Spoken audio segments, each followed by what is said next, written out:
wasn't an airplane.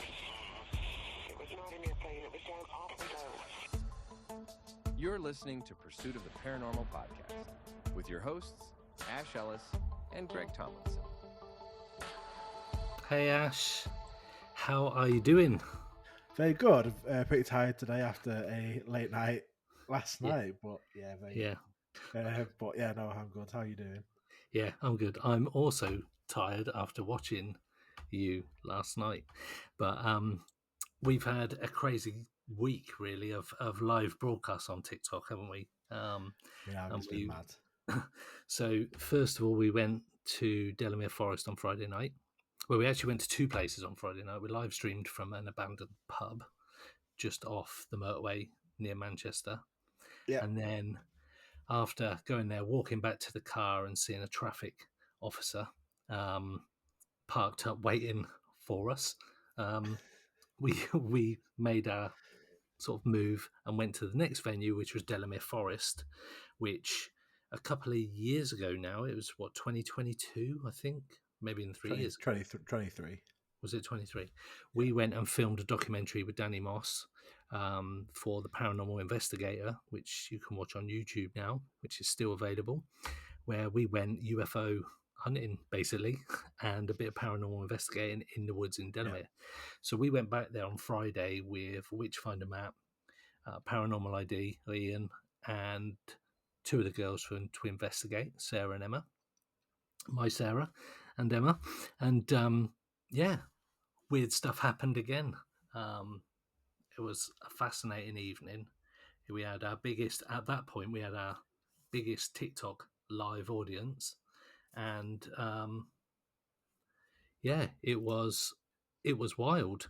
We I don't know how to even explain it. We had a massive crowd of people showing us and telling us that, like, there was lady in white, there was whispers, there was noises. We kept hearing the whispers, kept hearing these weird voices and murmurings, and it was like every time we got close to it, it was getting further away. It's like it was leading us deeper into the forest. That's what it was. It was exactly that. It was just always out of reach, wasn't it? Which was weird. And I know the girls got a growling sound. So yeah, it was a wild night. And then fast forward to last night. Yeah. So we're recording this on Wednesday. So Tuesday night, for anybody that called it on TikTok Live, Ash, and I was absolutely good. I wasn't there. I had to work. Ash was at Antwerp Mansion, again with the girls and Matt. And you're alone investigating. I alone most of the night, like in the basement on my own. It's a big mansion, big Victorian mansion, 3 floors. So like when the other guys on the top floor, I was kind of in the basement, kind of separate the noise and stuff, and just did TikTok live for 3 hours. That's insane. Non-stop. I didn't plan it for. I'd do an hour, like, and see how it goes, but. It was going that well. I just wanted to stay on. We had so much engagement, so many people watching. Yeah. It's really good.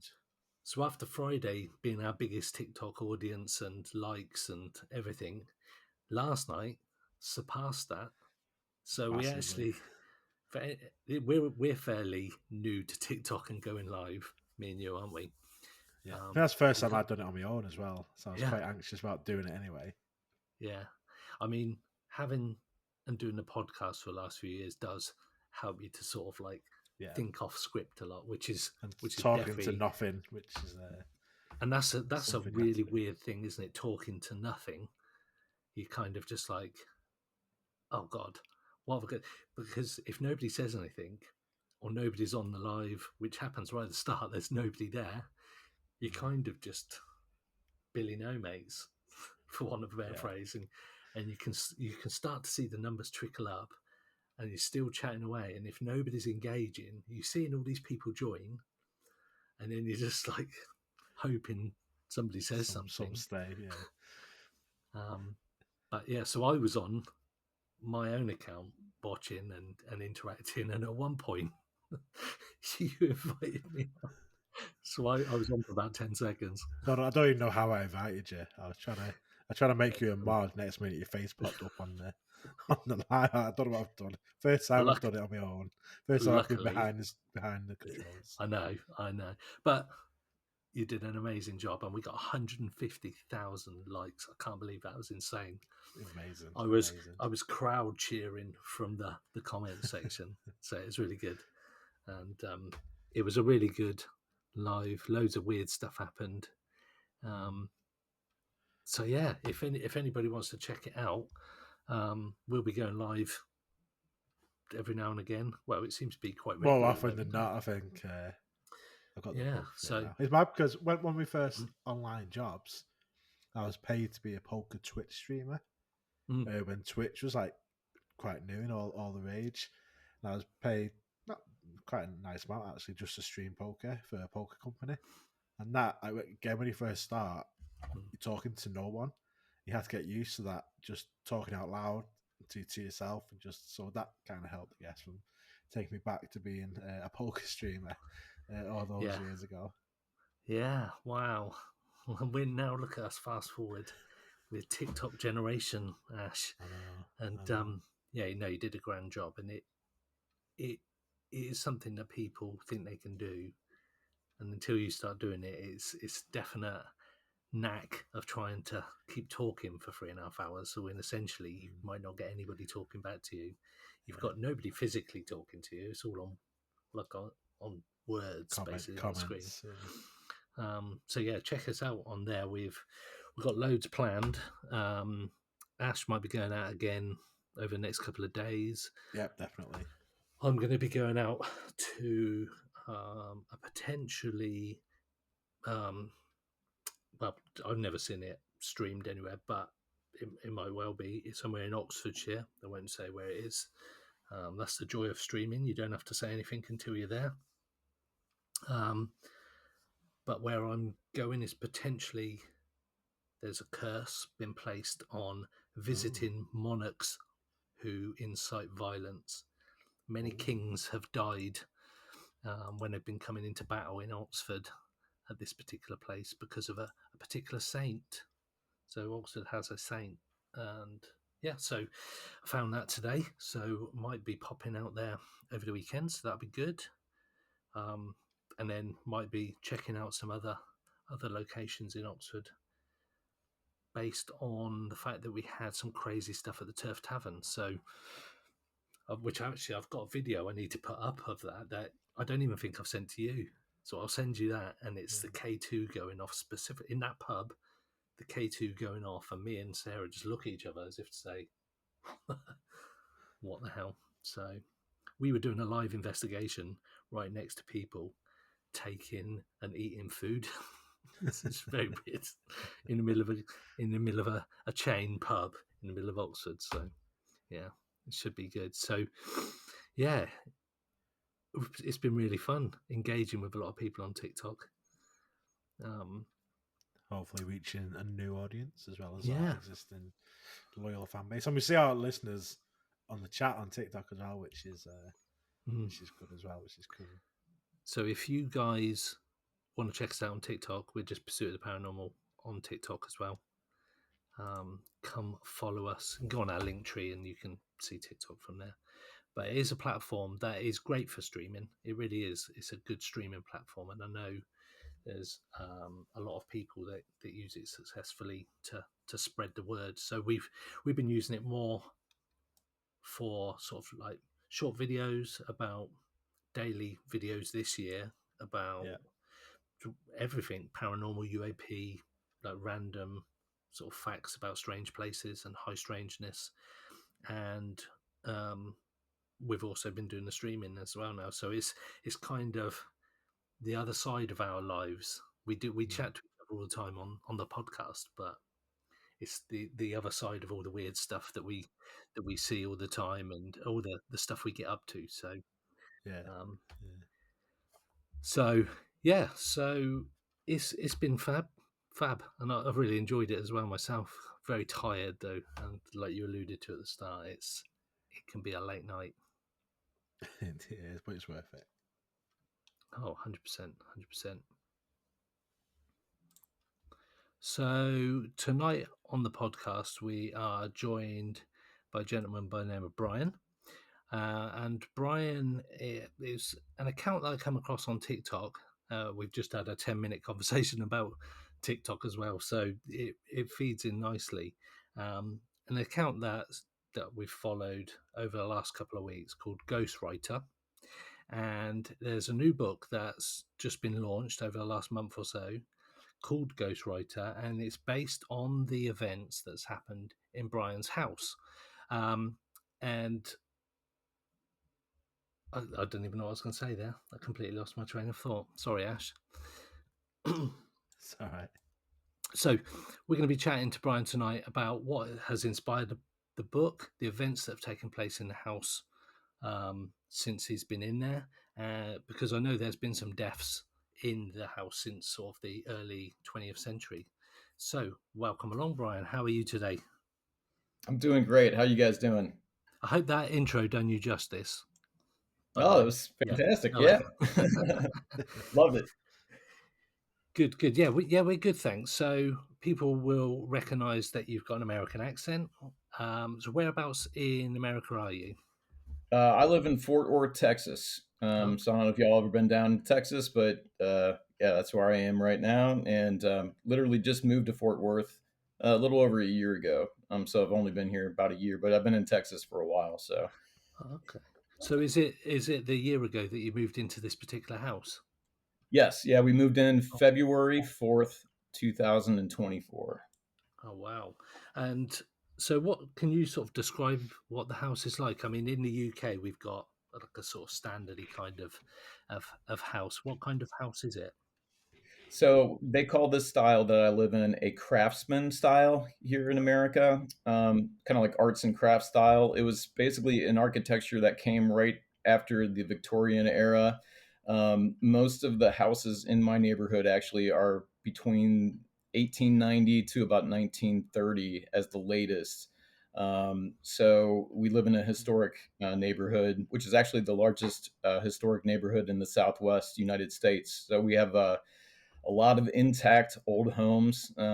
It's just a really special place when you walk through the neighborhood. It's like literally stepping back in time, just with all the different old houses that you see. So, but yeah, the craftsman style was a popular style, kind of after the Victorian. And I do have pictures of my home on my Instagram or my TikTok that you can see to kind of see what it looks like. Cool. Yeah, I've just had a quick Google of craftsman style home, and I'll get the picture of what it's like. Yeah, cool. So that's quite old for American houses, really, compared to. Yeah, you guys are laughing at us, man. I'm like 1911 is when my house was built. It's so old, and you guys are just like, hold my beer, Well, to be fair, my house that I just moved from was only built in 2019, so it's only 6 years old. Oh, so not every single house in England's from like 1620? No, unfortunately. Okay. Not, no. So I guess I was told wrong. You got me on that, but yeah, it is interesting that when we've been doing the podcast, we speak to a lot of people in the US, and they say about some of the buildings are like 100 years old, and that's quite young. It can be quite young in the UK. Like we've got Oxford University. Some of the grounds at Oxford have been there over 1,000 years. So it's interesting. Well, all my relatives are from the UK. I mean, we came down in the 1700s, though, so it's been quite a while. Yeah, so I've never even been there, and it's definitely on the bucket list for sure. So I will be there someday. Maybe meet you guys someday. That would be super cool. Yeah, absolutely. Whereabouts in the UK are they from? Do you know? I did one of those 23andMe's, so I don't know how accurate those are, but most of it was the Greater London area. Okay. And I know my last name is Bateman. My last name is Bateman, Bateman, and I believe there are a lot of Batemans over there in the UK. Okay, cool. I'll have a look into that. Yeah, well, I'm about an hour from Greater London myself. Ash is a bit further up the north of the country, sort of about 3 hours from me, Ash, I think, aren't you? Yeah, roughly. Yeah.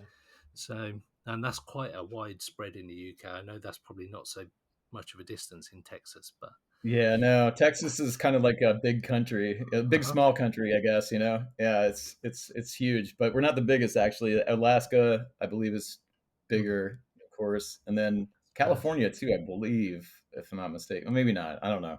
Yeah, I'm not. I don't know. it's mad. It's mad Yeah. that it's so big that it's way bigger than our country. So so you moved into the house last year. Yeah, so let me What give you a happened? little bit of Yeah. a backstory. Okay, so I'm not going to talk about me, but I'm a kind of a part of this story, which I Mhm. don't like to be. I did everything I could to not be a part of this story because I used to write comedy for radio, and I've always been behind the scenes, so I'm not like a guy that likes to be in front of the camera kind of person. So um, but then I realized when we moved here that it's just like I had to become part of this story, unfortunately. But anyway, it is kind of cool though. So yeah, so I mentioned I used to write radio for a station in America, and it was a show called the Gary Burbank Show, and I got to write for him for like 4 years, and then that was the only writing that I ever did. It was just a side gig. Everything else I ever did was, just regular jobs, that type of stuff, boring stuff. But I had a passion for writing. I loved that 4 years. I literally would wake up, thinking of things to write and thinking, skits and whatever I could do. And when it stopped, it was just like it was, it's like it was kind of hard because I didn't have that creative outlet anymore. I was also a musician before I was a writer, so I used to play music. So I always need some kind of creative outlet in my life, and when I don't have one, I get really kind of bummed out. So um, when we moved into this house, my wife was looking for homes. We always loved Fort Worth. I don't know if you ever get a chance to come to the Fort Worth stockyards. It's phenomenal. And we live about 10 minutes away from the stockyards and go there quite a bit, actually. And that was one of the reasons we moved over here because we just love the stockyards and just the area in general. The history here is phenomenal. It's incredible. I mean, that as far as Indian history goes, you got Comanche. Like we live on Comanche land right Oh now. wow. Yeah, and the buffalo used to run through here, and I mean, it's you think of Texas and cowboys. It's like Fort Worth is that kind of vibe. Dallas is a different story. That Dallas is like L.A. So we're better in Fort Worth. Um, so when she brought us up to this old house, we always loved old homes. Um, I just like knew like you had that feeling like it just feels like a home, and I'm like this. I said I could see myself living here. Like right when we walked in, I'm like this is amazing. It's got the original hardwood floors. It's got the original box beams. It's got the original solid wood doors, of course, like the 5-panel doors with the glass doorknobs. It has the original built-ins, and it's for a home this old to have all that stuff kind of intact is special. It also has pocket doors too between the family room and the dining room, which I love. It's just really cool thing to have for a house, especially in a Craftsman. But anyway, so long story short, I knew I had to have the house. I don't know why I needed to, have the house, but I'm like, we got to get this done. And we were in an apartment at the time, and we still had 6 months left on our lease, so we had to cancel that, pay some money to get out of that to come over here. And we moved in February 4th. Everything's good, everything's fine until about a week or so into it. My dog would not sleep in our bedroom. And we've had several houses with this dog, like 3 houses with this dog. He's never been like that ever. He would not stay. He would always maybe stay till about 10 o'clock in his bed. And then he'd run out, go out to the front of the house and sleep out there until morning. He just did not like the back part of the house at all. To this day, he still doesn't. We have to actually put him in our bed now for him to sleep with us in that room. That's the only way he'll sleep in the room. So that was kind of our first sign that something was weird. And we didn't really think much of it. But as this is going on, I started researching the house because I'm like, I got to figure out, I want to find out who lived here. I love history. I've always loved history. So I just became kind of obsessed with finding out who lived here. And we had already known previously before we moved in that there was a lady that had died here, because I Googled the address and I typed in like death or something because I'm like, I wonder if somebody had died in that house because it's so old and it's normal. I mean, people die in these houses all the time back then. It was more common than dying in a hospital actually. So, but the first thing that I see that pops up is an obituary from October 31st, 2009. Wow. You know what October 31st is? It's Halloween. And Halloween is huge in this neighborhood too. You wouldn't believe it. I mean, they shut down the streets. Anyway, it's it's a huge holiday, and I was like, I just it kind of I don't know. It didn't really scare me. I was just thinking like, oh God, if there's a perfect way, somebody to haunt the house, the dying on Halloween, and so not only did she die on Halloween, but she, we know where she died because I actually looked up her son on Facebook because I knew I forgot how I found out his name, but he's like in his late 60s, probably early 70s. And I found him on Facebook and I hit him up to see if he could come to the house to tell me about what he remembered growing up as a kid. Cause he was, I think he lived in the house from like 1950 or 1960 to probably 1980, something like that. Um, and his name was Stuart Monroe, he was the son of the lady that passed away on Halloween. And so he told me like where she passed away in the house, and it was in the family room, Oh, wow. which is right behind me right now where I'm sitting. Um, I'm in like the TV room, which is a little separate room off the family room. It used to be one giant room, but then when they renovated the house, they added this separate room, which I actually love. I kind of use it as an office, TV room. Um, but anyway, so that was the first thing with my dog, and then finding out that kind of was wild. But after the dog thing started happening, the next thing we knew, my wife comes up to me and says, "Did you pull the curtain back in the bathroom?" And I was like, "What do you mean pull it back? Like, pull it back?" Like, and I'm like, "No, I wouldn't pull a curtain back, in the bathroom." And it was pulled back. She was like outside looking in, and she saw the curtain move to the side. And it wasn't the first thing. I was like, okay, well, it's probably me. I probably vacuumed, and the vacuum blew the curtain and it stuck over to the thing. And so I was trying to like figure out how in the world that would have happened. So I basically you know went through all those things. I actually vacuumed it again to see if it would do it, and it didn't do it. It didn't go that far. It did move, but here's the second thing is I actually have a touch of OCD. So my curtains are always like perfect when they're closed. They're always, I make sure everything, is like the same and, patterned. And so I'm very, I can see like everything in the house. And if there's something's a little bit out of place, like I know, you know what I mean? So it would be very unlike me as well to let that slide. But we were just chalked it up to maybe vacuuming or whatever.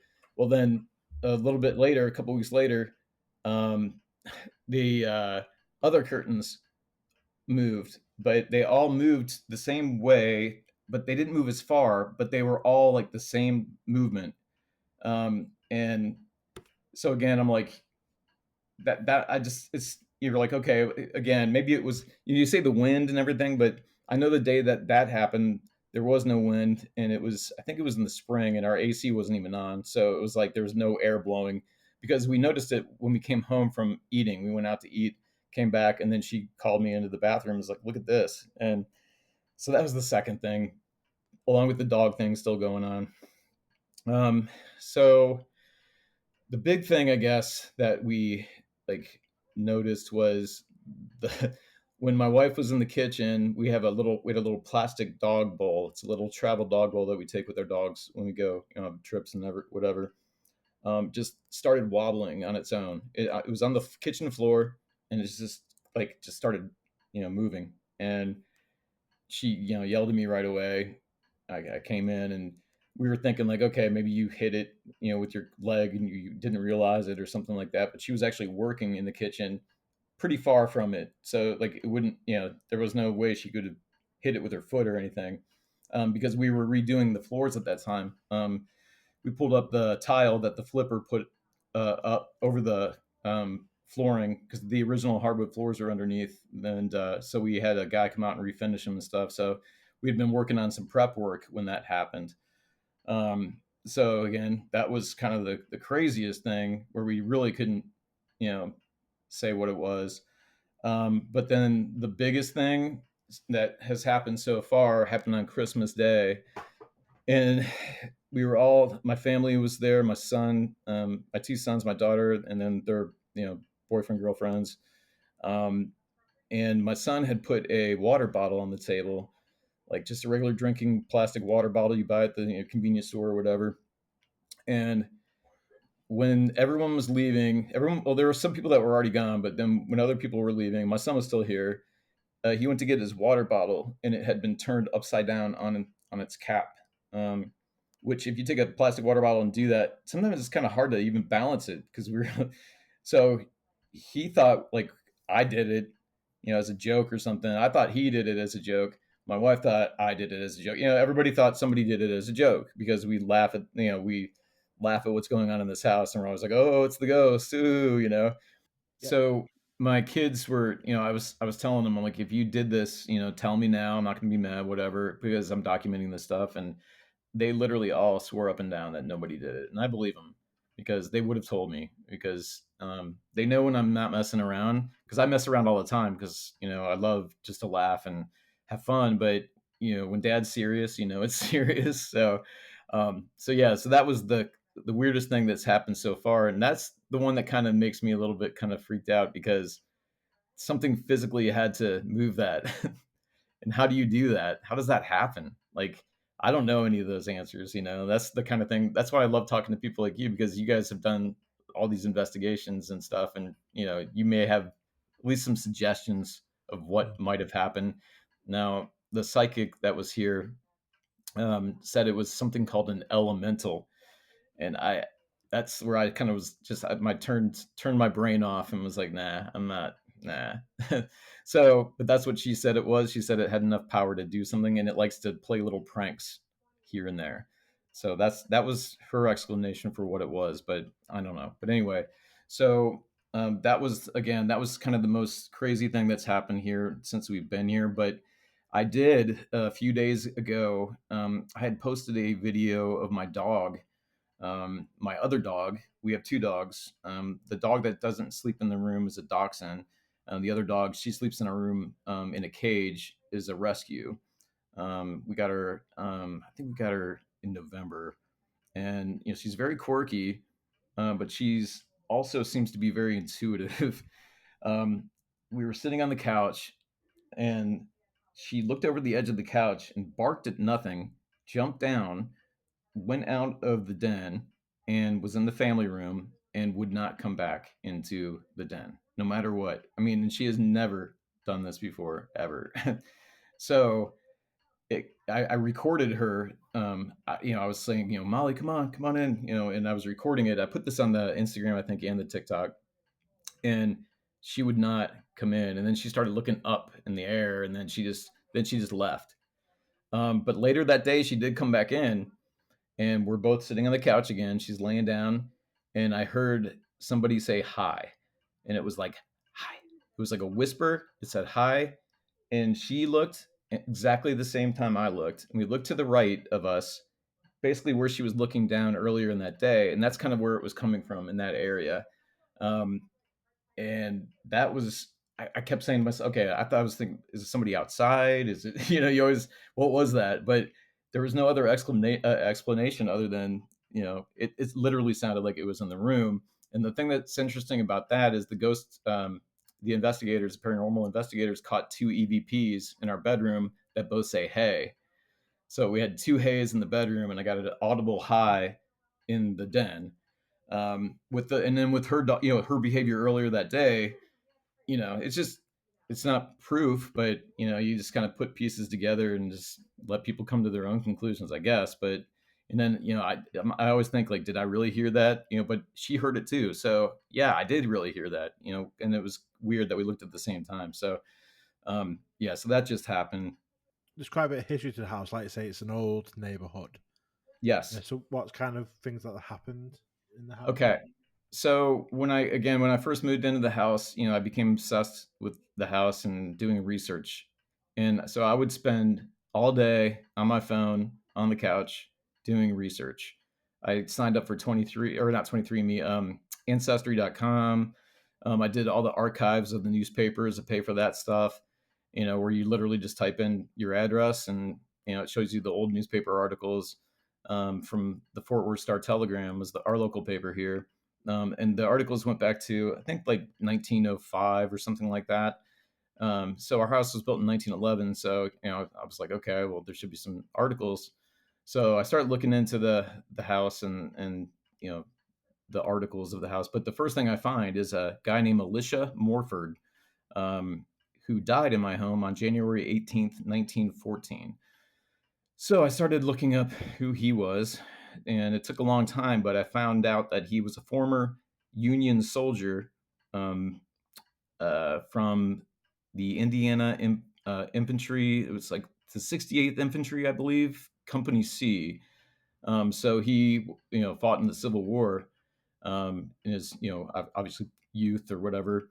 Um, and then he like fought at all these famous battles. He fought at the Battle of Chickamauga, which was the second bloodiest battle in the Civil War. He fought at the Battle of Mumfordsville, which is the first one I think he fought in. And he got captured, so he was actually a prisoner of war at one point. Fought at that, I think, the Battle of Nashville, the Battle of Chattanooga.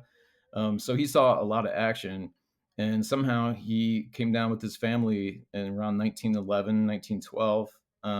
I think he moved in this house in 1912. I think this house was probably built at the end of 11, and somebody moved in 12. And he was a part of two married couples that he came down with. So he was like the older uncle of somebody. That's how he ended up here. They came down to work for the railroad because I live literally right by the railroad tracks. So they would probably just walk to work from the house.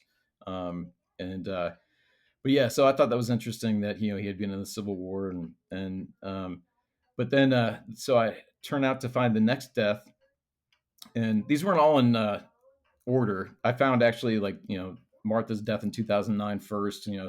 But I'm just going to put these in order just so we can just go in order, because this will kind of start making sense to you as I start talking about some of this stuff. Fab. So then the next death was a lady named Anna Lubbock Kennedy. She died in my home just on December 26th, 1919. So Anna Lubbock Kennedy was a daughter of the Republic of Texas, I found out. And her father's name was Thomas Saltus Lubbock, who the town Lubbock, Texas, is named after. So he was huge, Confederate. He actually never saw action in the Civil War because he died before. He died of some kind of disease or something before the Civil War, or about right when the Civil War started. But he's really well known in Texas history. So we found out that she was in Fort Worth because she had some family that lived a couple streets over, and another house in Fort Worth. So I think she probably came up here in her older age to just be near her family. But so being that her dad was a Confederate, her dad actually co-founded a fighting force called the Terry's Texas Rangers. They're a really well-known fighting force in Texas during the Republic. But what he did is Thomas actually went to meet with, I think it was Robert E. Lee, and he offered up his services for Terry's Texas Rangers to fight for the Confederacy in the Civil War. Well, it turned out that, remember, Alicia Morford, his unit actually fought against Terry's Texas Rangers at the Battle of Chickamauga, at the Battle of Nashville, at the Battle of Chattanooga. So they actually fought against each other. And I just thought it was kind of weird that, here's a Union soldier member dying in my home, and then less than 5 years later, here's a really well-known Confederate dying. And we think they died in the same room because it's our master bedroom now. It used to be the guest room. So I would think that mom probably slept in the guest room. The married, her son-in-law and her daughter slept in the main bedroom or whatever. So they could have died in the same area of the house, from what we speculate. We don't have documentation of that, but so let's see. So after that, let's see, the next death, we jump all the way to March 17th, 1977. Now, this is another interesting story. This was a guy who his name was Prince Carlisle. He was born in Fall Rivers, Massachusetts. And Fall River is the home of the famous Lizzie Borden. I don't know if you guys, of course, probably know the Lizzie Borden case. Yeah. Yes. Yeah. So he was born and raised in Fall River, and he actually ended up getting a job with the Fall River News, like I guess right out of high school. And he would recall actually seeing Lizzie Borden walking down the street as an older lady, and the kids taunting her with that Lizzie Borden took an axe and gave her mother 40 whacks chant, which is just like wild to think about. You know, just can you imagine just seeing that with your own eyes? Like, wow, you know. So I guess that was one of his memories. I found an article about him talking about that. That's why I know that story. And then I talked to his son about that story too. I guess that was his claim to fame, as he saw Lizzie Borden getting taunted. So Wow. Interestingly, very quick interjection. You yeah, said March the 17th, which yeah, is St. Patrick's Day, yes, but that's actually 1977. I was born that week. I was born on March 11th, 1977. Very weird. really, There we go. Just a weird little wow, thing there. Yeah. that's crazy. Wow, that is weird. Mhm. Okay, and this whole experience is like I swear I believe in connections now, and maybe we're connected somehow, and we were supposed to talk to each other. I always like feel like that when I talk to people. Like I think I was supposed to talk to you, and You would not believe the synchronicity that we have when we record the podcast. We've got people we've spoken to. We've spoken to one guest, and then we spoke to some other guests, and they actually knew each other, and it was completely at random. We've had uh, people that live in a village, or there's a village down the road from me, and we spoke to somebody in the US, and she was from the same named yeah, place. Just all wow. very, very weird. Yeah. Sorry, I did interrupt No, you. no, they say it's a small world for a Mm, reason, I guess, right? yeah, yeah, yeah. I mean, we are all connected. Well, I mean, we're all connected no matter what, but it's like I think we're connected a lot more than we know. We just need to talk 100%. to each other to find out. Yeah, yeah, yeah. So, Sorry. Yeah. all right, okay, so yeah, so he passed away in my family room, March 17th, 1977. He wrote for the Fall River News, but then after the Fall River News, he did establish a career in the newspaper world, and he wrote for the New York Times for like 5 years. And I think he did a column, like his claim to fame for the New York Times. He got a front pager about DuPont, the chemical company, inventing or coming out and inventing nylon. So yeah, that was, I guess, his claim to fame is, telling the world that nylon has been invented. Before they were supposed to announce it, I guess, is what the thing was. The DuPont didn't know, he was going to do. I don't know how he knew. Whatever. That's, I mean, pretty lame story, but it's like it's still kind of cool in a way. So I mean, it would have been cool if it was something different than like nylon. You know what I mean? Like if he found out that like beer was invented or something cool. So all right. So anyway, so after he had worked there, this is where it gets kind of weird because he got married in Fall River and he had 3 kids. Okay, so they had a family. When they moved to New Jersey, when he worked for the New York Times, I guess they were still together. But then, for some reason, he left his family, so he just took off, and they couldn't find him.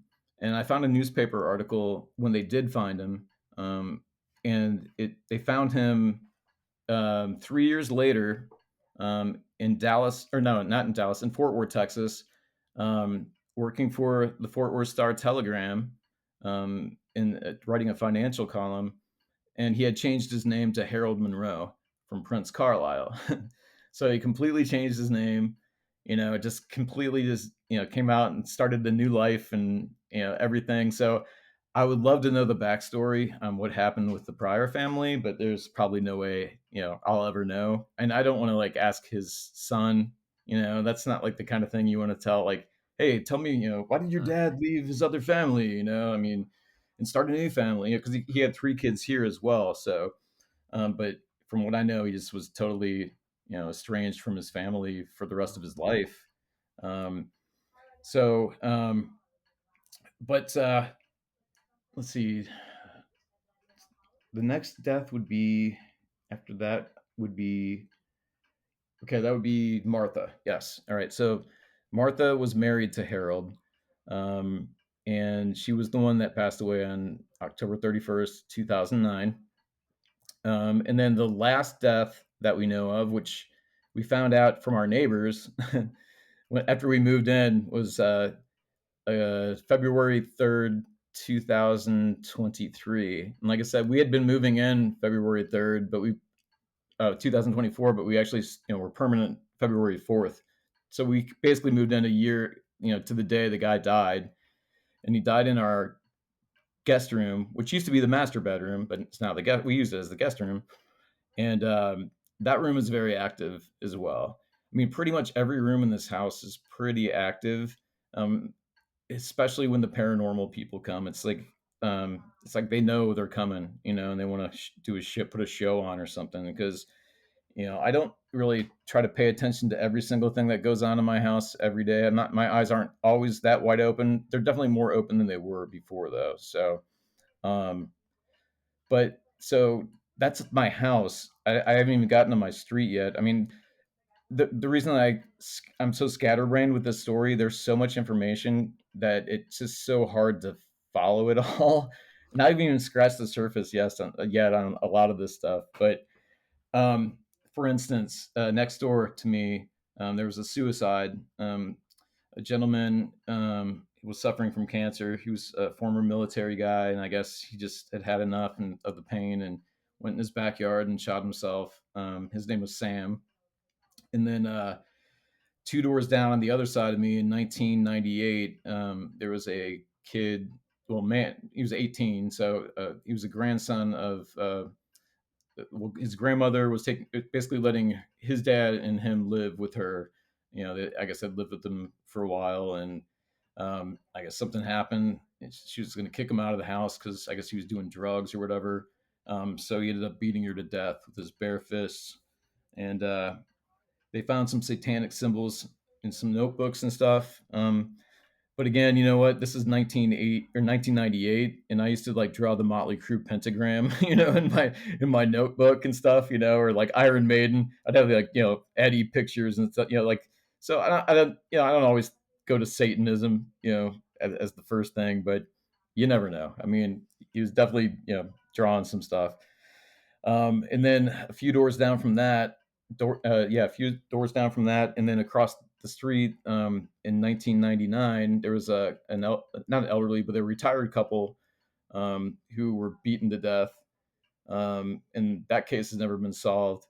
And then in 2020, a little farther up the street, this mentally ill mother said that she was hearing voices that were telling her to kill her daughter because if she didn't, something worse was going to happen to her. So she decided to take a knife and slit her throat and put her in a trash can. And then she called 911, and when they came, she basically just admitted that she did it. In 1923, there was a big explosion and fire on the street, a few houses down from me. Affected the house actually across the street, so it was a pretty close, explosion to this house. But I don't think this house got damaged. But so that's like kind of some of the street history. And when we had the paranormal team out and the psychic out, we're just trying to figure out is this I don't believe in curses, but they almost it's almost like this street is cursed, and it's not just the street. I mean, this neighborhood has such a history that actually if I get to write my next book, I'm going to go to the next street and I'm going to focus on 3 things that happen on that street and then incorporate that in the book as well, because my book's fiction, but again the real story behind the book is pretty incredible. But I put in these stories into the book, and I think I even like used the real dates, and stuff like that. So but as far as the book's concerned, I like I was talking to you about comedy writing, and I did that for a while, but I'd never intended to write a book in my life ever. I mean, it was nothing, nothing I ever even thought of. I mean, because I would not even know how to begin to write a book, honestly. I mean, I just wrote little skits, one-liners or whatever, and that's to me is simple. But when you actually have to sit down and write a book, like that's a different story. So, but I knew the story had to be told. Like I'm just like, there's so many weird coincidences and just things that have happened here that connections. Because I didn't tell you, like one of the ladies that lived here back in the teens was from Anderson, Indiana, and that's where my uncle and my aunt met at Anderson City College and got married and raised a family in Anderson, Indiana. And Anderson, Indiana is like this podunk little town. Like, but you were talking about connections, it's just like, what was a lady from Anderson, Indiana doing in Fort Worth, Texas, and but she was another one that actually, when she lived here, had cancer and suffered and went home to Anderson, Indiana to die. I have that documented as well. That was like in 1915, I believe, but she didn't pass in the home, but she was very ill in my home. Wow. So that, why I'm scattered though? Can you wow. Yeah. I can understand why you are. I can understand why. So there's a lot of history, and not just in the house itself, but also in the local community. So you start finding all of this out. How does that make you feel about living in the house? I don't know. It actually doesn't make me feel bad. It actually, I kind of feel like I belong in this house. Like I should be, like the deja vu and stuff. Like, what I didn't tell you too is when I was I was going through kind of a rough patch in the year 2007, and feeling sorry for myself, blah blah blah. And I was thinking, man, like, there's so many people in this world that have it way way worse than I. I mean, I have a home, I have a family, a beautiful wife, but I was just kind of going through one of those woe is me phases, but I kind of smacked myself out of it, and I ended up getting a tattoo, and I got a 4-leaf clover tattoo because it reminded me that I'm lucky, right? To be, I have my health. You know what I mean? That's just to have your health. You should be thankful for every day. And so I got that tattoo, and then it turned out when Harold Monroe, who was also a writer, he had passed away on March 17th, 1977, in my family room. I was like, that. I mean, wow. So here I am, in a time in my life, wondering what am I going to do, because my kids are all out of the house now, so I'm an empty nester. I could go get a job at being a cashier at a convenience store or whatever, but that's not my passion. My passion is creating and writing. So the way I see this thing, and it may sound crazy to you, and I'm not crazy, I swear to God, but I feel like it's like Harold was guiding me here because he wanted me to get back into writing, and he was going to give me his story and this whole story, to create this book to get me back into what my passion is, but to also get his name out there as well, because I think he wanted his due. I think he wanted his name out there, because I think, I don't know that for a fact, but, it seems like sometimes, people always want fame, fortune, they want the big bestseller or whatever it would be. And so I kind of saw it as a way of him using me to get this done, because I tell you what, I was possessed. I was obsessed with this book. When I called the author I knew to do this, she laughed at me, and I think she hung up on me because she told me she doesn't like scary stuff. And I was like, well, Jen, I said, I don't like to read. So this is a perfect project for us to put out a horror book. Here's somebody, the author is afraid of, horror, and I hate reading. So it, but I didn't take no for an answer, and I wouldn't take no for an answer. I'm like, no, you're writing it. You're doing it. So she just took it on, decided to do it. And when we were creating the main character, Ryan O'Connor, in the book, who's patterned based after me, kind of in real life, but so when she told me that she wouldn't do it, whatever, I insisted, and we ended up doing it. But when she was doing Ryan O'Connor's character, she's like, I think he should have a tattoo. And she's like, I'm gonna give him a 4-leaf clover tattoo. And she said she's gonna put it on his wrist because it would be kind of a hip, cool thing for the character. And she didn't know. She didn't know I have a 4-leaf clover tattoo on my wrist. I swear to God. Wow. And she was so, my jaw dropped, and I took my phone, I took a picture of my tattoo immediately. I sent it to her. I'm like, I'm like, whoa. I'm like, okay, you have to write this. This is meant to be. And that's another little meant to be, reason that It's just like you feel like, okay, this is crazy, but it's true. And then she also put in the book, I have my daughter in the book, and she had my daughter's toy. Her favorite toy was an old stuffed Grover toy. And I was like, why did you pick Grover? She's like, I don't know. I like Grover. And I'm like, but Grover's kind of an odd, you know, person. Why didn't you pick like, Big Bird, or, one of the more popular toys, Elmo, that's a big one. Why Grover? She's like, I just like Grover. But my wife actually has an old Grover doll, and we have it in our house in a box because it was my wife's absolute favorite doll when she was growing up. So, That's there weird. was another little weird connection, that happened with us. And I'm like, this is cool. So, so we collaborated, on the book, but I gave her a lot of creative freedom as well, because, I'm thinking, you know, if you're an author, I want her to write the way she writes. I wanted I wanted to give her that flexibility and freedom. And she did she did an amazing job. I think, it's not a perfect book because, we have to edit ourselves, and, she's not an editor, she's a writer, but she's decent at editing. So she did it herself. But the cool thing now with the technology that they have, if you have a mistake in your book, you can fix it, and then just upload it, and it's, if somebody buys a print edition or whatever, it's all changed, so um, it makes things a lot less stressful, I think, if you can do that. It's like, I guess, different editions in a way, Yeah. digitally. So thanks for running through all of that. Like I say, it's mad that you've sort of got into this house. The neighborhood sounds wild with all these deaths, all this history, prominent people in connection with the house.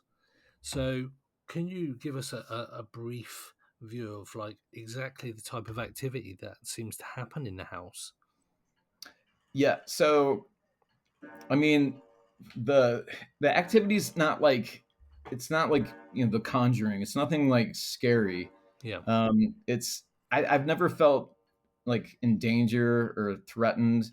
We kind of make jokes of things. When the medium was here, she said there was a woman that's in the kitchen and is always in the kitchen and doesn't like when we go in the kitchen and cook, because it's kind of like her kitchen. So we nicknamed this lady the Kitchen Witch. So when we go in the kitchen, we're like, hey, Kitchen Witch, we're coming in. You don't get us, whatever. But when the investigators came, they had stuff set up in the kitchen, and they were in another room. Her husband was in the kitchen though, and on, is it called the ovulus, where those words pop up? yeah, yeah, yeah, The ovulus said, "The witch is here." And then as it said that, in the kitchen, the little REM pod thing was going off, and whatever he had on the floor was like light, some of the lights and stuff were going off at the same time. At the same oh, time. So I thought that was kind of unique. I thought that was kind of interesting. Because again, we jokingly call her the Kitchen Witch. We don't know who it is, but I think it's probably Martha Monroe, because Martha lived here from 1957 till 2009. So if anyone would be kind of possessive of a kitchen, my theory would be probably somebody like that. yeah, But the medium also suggested that it was also Viola, who was the one I was telling you from Anderson. She only lived here probably for 2 years, because I think she had cancer or stomach cancer. So maybe it was like, she never really got to use the kitchen like she would have wanted, and she's back here and she's proud of her. I don't know. To me, the Martha one sounds more like, the mm, possibility. But so we actually do have names now. I was also told that Harold is here, the writer, yeah, um, and I was told by two mediums actually he was here. One was from a phone call that was totally unrelated. I was talking to this guy about something completely off topic, and it turned out he was writing a book. And so we were talking about books, and then he told me something about um, stop talking. And he's like, I see this nerdy kid from some show, How I Met Your Mother. He's got like a bowl cut, and he's like a nerd looking kid, and he's like, but he's an older guy. He's not young like that. And I said, I know exactly what you're talking about because I have a picture of Harold Monroe who's got the same kind of glasses and he's got a bow tie on and he's got kind of nerdy looking hair. It's not the same haircut, but it's the same vibe. And for him to say that, I was like, wow. He said, yeah. He said, and then this is kind of what kind of blows me away of what he said, because he said, well, yeah, he's there because he's afraid of what's on the other side. It's like the unfinished business theory, basically. So he said that he's there to help me to do this project. And then once he does his good deed, then maybe he can move on. But to me, like the question would be, why would he be afraid to move on? Well, he might be afraid to move on because of what he did to his first family about, leaving and abandoning him. I mean, so, but then the other medium said he just comes and goes. So, but she said he is here, but he comes and goes. So I don't know what that's all about, but um, and then there's supposedly a man in our master bathroom who just sits out and stares out the window. There's supposedly another man, grumpy, grouchy old man that sleeps in our room. And then the elemental thing that she said. And then just the energy, I guess she talked about some of the strongest energy that she's felt. And she, like, I guess felt drained the next day after she was here. So I don't know. Again, like I was telling you about mediums, but this is the thing that, and I know this isn't like, I don't know if this is the kind of activity you're looking for. I know you're probably looking for like glasses flying off shelves, and like I don't have any of that stuff, so I don't mean to disappoint. We've had like experiences, but it's not like every single day, something's happening here and there. I mean, it's just like, it's very random and surprising, but I could go 2 weeks with nothing happening. And then all of a sudden something happens, you know what I mean? So it doesn't really seem to have any rhyme or reason of when or where things happen. So, but with the medium thing, when she was in our bathroom, she kept saying the name Doreen. She was like, Doreen. I keep seeing Doreen, Doreen. She's in pain. Her heart, she has heart trouble, Doreen. And so we're like, well, we don't know of anybody named Doreen. We said, but there was a lady that lived back here because our master bathroom used to be what's called a porch. It's like a porch room. It's like a sitting room. It's got a bunch of windows. So in the summertime, you could open up all the windows, and that would be your cool 100 degree breeze blowing in. In Texas, it doesn't really make much difference. You open your window, you know what I mean? But so she had lived in that room when it was a bedroom, and she had stage 4 cancer and was like just completely, I guess, horribly, horribly ill. So I asked my neighbor, I'm like, about her. I'm like, what was that lady's name? He said, oh, her name was Dolene. And I said, Dolene, like Doreen, but Dolene. I'm like, okay, that's kind of interesting. I'm like, did she happen to have any heart issues? And they said no, she had cancer and she didn't fight the cancer. But then later I got a text from his wife and said, yeah, actually she had heart issues. She actually had 1 or 2 open heart surgeries. So Wow, that's good. yeah, and so that kind of got me excited to get them back because they're coming back again, and we're gonna focus next time on the room where the gentleman passed away, in 2023, because we have those. They left us those cat balls, so I get those little cat toys, which I know can be, I guess, inconsistent sometimes, but man, I mean, there have been some crazy.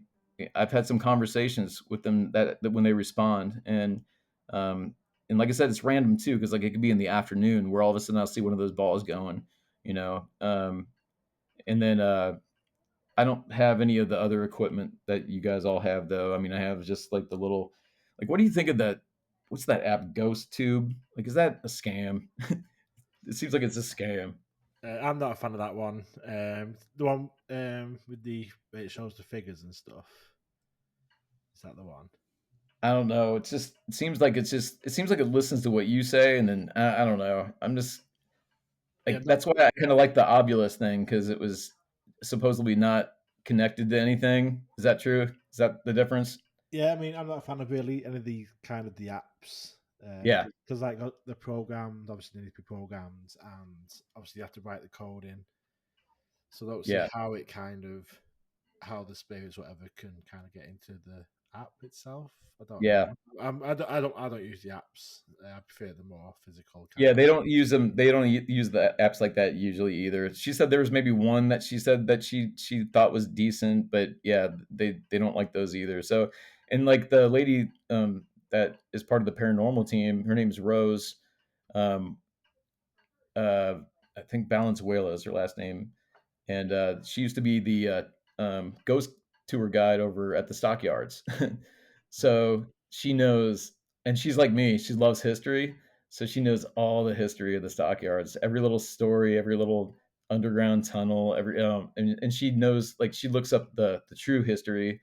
So sometimes people get a little disappointed when they don't get the urban legends or the myths, but she's like me, and she's a stickler for it because I think it's so important for people to do the research, and take your time to figure out, the history of your home, because that might explain what's happening today, Yeah, definitely. What's your family like with all this? Obviously, your wife and your kids, especially with like investigation teams coming to your house. How do they kind of take all that in? So it's just my wife and I now. So all our kids are out, and so my wife was not cool with any of this at first. I'll be honest, because she'd be like, "Stop looking up this stuff." I'd be like, "Oh my god, look, this person died too. Look, oh my god," and like I get like getting excited, like, "Woo, another one! Oh my gosh!" Um, but I wasn't that excited. But no, then she get mad, being like, "Stop doing that! Stop! You're gonna curse! You're gonna haunt this house! You're gonna bring them on!" And I'm like, no, I'm not. So, and then when I told her about the ghost people coming out, she went to a hotel the first night. Took our dog, went to it was a dog at the time. We didn't have our other one, and took him to the hotel, and because she was freaked out. And so, I didn't tell her anything that happened that night, basically, other than some of the general stuff. But I didn't tell her about the non-human thing that's supposedly in our family room and all that stuff. I didn't get into. But now that she's kind of seen, like, nothing really as bad has happened here. I mean, she's witnessed the same stuff I have, so she kind of knows something's going on. And again, I'm probably well, I know I'm more scared of the people that walk outside on the street than I am of the people that would be in here. You know what I mean? Because we get some characters. We're in an urban downtown area, man, so we get some interesting folks walking by every now and then. But yeah, so she's pretty cool with it now. What can you do? I'm not gonna. This is our forever home. I'm 53 years old. So we're another 10 years out for retirement, hopefully. And we love the home, love the area, so we never want to move. And unless something bad started happening, I, you know I would never move, and she would never move. So Yeah, of yeah. course. Yeah. You mentioned kind of at the start about in the area there's a lot of the kind of Native American history. Do Yes. you think any of that could play a part in the activity or the things that That's happen? what like I have no clue. I don't know. And that's why I love talking to people like you, because I want people to come investigate my home. I'm not I don't charge them to do it. I like that's the medium doesn't charge either, which is what I like these people, because we're doing it for the kind of like, just we want to find out what's going on. We don't really Yeah, care about all the other stuff. And that's why I welcome any true paranormal people that are in it for the right reasons to come investigate. It's an open door, because to me, it's the more evidence I can get, that's going to also solidify my story of what I've experienced, and also what prompted the book. Um, because this whole thing sounds like just a great setup for me to try to sell a book, doesn't it? It sounds like it's like this whole, maybe I put this whole thing together, and but there's no way you could physically ever, even mentally, ever put something together like that, because it's completely unique. I couldn't make up the fact that a guy that used to write, died on St. Patty's Day, and then I bought his home, and I have a 4-leaf clover tattooed, and I used to write, and I mean, there are so many things that, just, you can't, you can't make up. And so I just hope people, I don't like, to me, it's not about selling a book. It's kind of about telling the story, and behind the book is what I really like. Yeah. The book to me is kind of secondary because it's fiction, but that's why I love, thank you for so much for having me, because the stories, I need to, take notes and put down like something where I can talk to people where it's not such a rambling, incoherent, thing that jumps from place to place to place to place. But like I said, there's so much stuff that just has happened and it goes on that I probably haven't even told you everything that I found out yet either. It's just sometimes I forget because there's so much stuff. Yeah, no, that's great. And you mentioned the book, so what's the book called? Obviously, it's Ghostwriter. Where can we find it? Where can our listeners find more about you and the TikTok, and where to buy the book? So the book Ghostwriter by Jennifer Brasington Crowley is out now on Amazon. You can buy it in paperback, or it's got the Kindle edition. And then as far as if you want to find more information about my home, you can get me on Instagram. It's 1911 underscore haunts, HAUNTS. And then I'm also on TikTok. I think my TikTok handle is the same, at Ghostwriter 411. At Ghostwriter 411 is my TikTok. Yeah. Oh, nice one. Well, thank you very much, Brian, for chatting, sharing your story. Yeah. Thank you. Great. So, it sounds like a really interesting book, and I can't wait to read it. And I hope our listeners will go out and buy it, and obviously give us some feedback on the book as well. Yeah, absolutely. I'd love any feedback, and just honest feedback. If you think it sucks, tell me it sucks. If you think it's great, tell me it's great. I don't care, man. It's, just be honest, and, just read it and just tell me what you really think, it's cool. It's just as long as somebody reads it. Well, thank you very much. We do appreciate the time. And I know it's been a fairly quick turnaround for us to get you on the podcast, so we do appreciate, and also technical difficulties we had Yeah. at the Yeah. beginning. We kind of went through some weird technical difficulties, man. Thanks a lot, man. Awesome. I appreciate Thank it. you very much. one. Cheers. Okay, have a good night. Thanks for listening to Pursuit of the Paranormal, title music created by Steve Yarwood and Ambi Infinity. If you like the show, please follow us on Facebook, YouTube, TikTok, X, and Instagram. And if you really like the show, please rate and review the show wherever you are listening. It really does help. See you next time, and until then, stay weird.